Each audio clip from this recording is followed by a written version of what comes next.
জনস্বার্থে বন্টনের জন্য সরকারি সামগ্রী থরে থরে সাজানো প্রাক্তন বিধায়কের বাড়ি সংলগ্ন গোডাউনে চাঞ্চল্য পাণ্ডবেশ্বর বিধানসভা কেন্দ্রের প্রাক্তন তৃণমূল কংগ্রেস বিধায়ক তথা জেলা তৃণমূলের দাপুটে নেতা হিসেবে পরিচিত নরেন্দ্রনাথ চক্রবর্তীর পাণ্ডবেশ্বরের বাকোলা এলাকার বাসভবন সংলগ্ন একটি গোডাউন থেকে উদ্ধার হলো বিপুল পরিমাণ সরকারি ত্রাণের ত্রিপল, আলতা সিঁদুর, গরিব মানুষদের জন্য বরাদ্দ করা কম্বল, শিশুদের স্কুলের জুতো জামা সহ আরও নানান সরকারি সামগ্রী।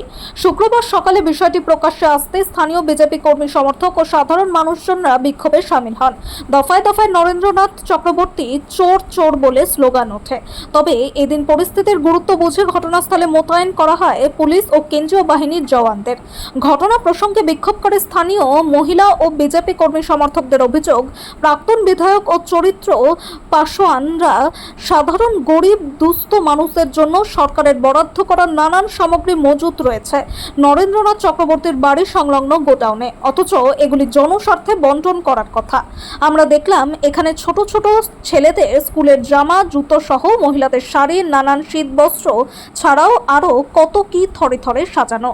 বিক্ষোভকারীরা জানান, বর্ষায় একটি ত্রিপল, কখনো বা শীতের সময় কম্বল, আবার কখনো ডেঙ্গুর প্রকোপ থেকে বাঁচতে মশারির জন্য পঞ্চায়েতে গেলে বারংবার নিরাশ হয়ে ফিরতাম, অথচ আমাদের সাধারণ মানুষদের জন্যই বরাদ্দ করা সরকারের নানান সামগ্রী লুট করে নিজের গোডাউন ভরিয়েছে প্রাক্তন বিধায়ক নরেন্দ্রনাথ চক্রবর্তী।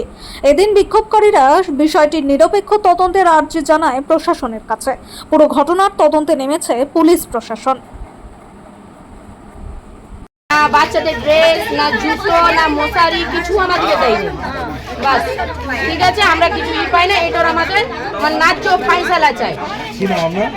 হ্যাঁ, আমার নাম জুলি খাতুন। এটা এখানে যত জিনিসপত্র ছিল এটা কি সরকারি জিনিসপত্র? হ্যাঁ, সব সরকারি জিনিসপত্র। তোমাদেরকে কোনোদিন দেয়নি? কোনোদিন দেয়নি, কোনোদিন দেয়নি। এইখানে তোমরা কি করছো তাহলে? এইখানে আমরা এসেছি ওই যে জামা জিনিসগুলো দেখতে। আমাদের জামা সরকার চেঞ্জ হয়েছে, সরকারের পার্টির লোকরা বলেছে যে দেখো তোমাদেরকে কোন জিনিস দেয়নি। আমরা দেখতে এলাম, দেখলাম যে অনেক সামান, ছোট পুজোর সামান, ইয়ার সামান, চাল, বাচ্চাদের জুতো, স্কুল ড্রেস, কিচ্ছু কাউকে দেয় না। কোথায় রাখা আছে? সব গোদামে রাখা আছে। ওনার যে গোদাম করা আছে ওইখানে সব রাখা আছে। আপনার নাম? বললাম যে জুহি খাতুন। नहीं है, जितेंद्र तिवारी का आया था, हम काम करके आ रहे थे तो वो बोला पानी खोज रहा था, उसको पानी कोई नहीं दिया, सिर्फ पानी हम दिए। बस आप फटाफट कैमरा कर लिया मोबाइल में, नारायणा को भेज दिया। हाँ, भेज देने के बाद में तो जा करके हमको कान पकड़वाया, उठवाया, बैठवाया, टुकवाया, चटवाया। क्या चटवाया? काची बोलता है दीपक साव यार, काची लखना। आपका नाम? मेरा नाम हेमंती जसवारा है।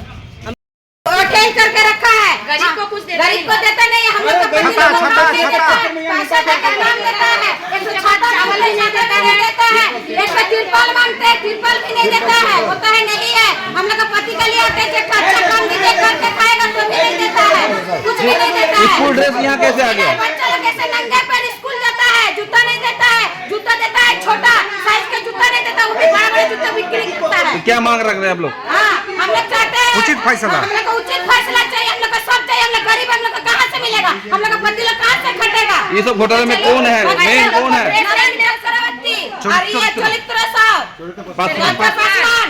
आपका नाम? मेरा नाम है रुखसाना खातून। চক্রবর্তী, চরিত্র পাসোয়ান, এরা সব এই গোদামে মাল রেখেছে, গরিবের কোনোদিন পায়নি। এরা এই মা বোনরা এসছে, এদের স্বামীরা ও বাঁকুড় থেকে লোক নিয়ে এসে কাজ করে, যেখানে কিন্তু গরিবের হক এখানে কেউ পেত না। একটি না তিরপল পেত কত মানুষের, না মশারি পেত, ডেঙ্গু মানুষ মরত, না শাড়ি পেত, না স্কুলে বাচ্চারা কাপড় পেত, চাল ডাল সব গরিবরা কেউ পেত না। সব গোদাম ভরা আছে দেশ, সব এগুলো সরকারি জিনিস। স্কুলের পোশাক কি করে এলো এখানে? স্কুলের পোশাক এরা কোনো রকম করে ছন্দি মন্দি করে নিয়ে এসে সব বিক্রি করতো বাইরে। আচ্ছা, এরা সব বিক্রি করতো।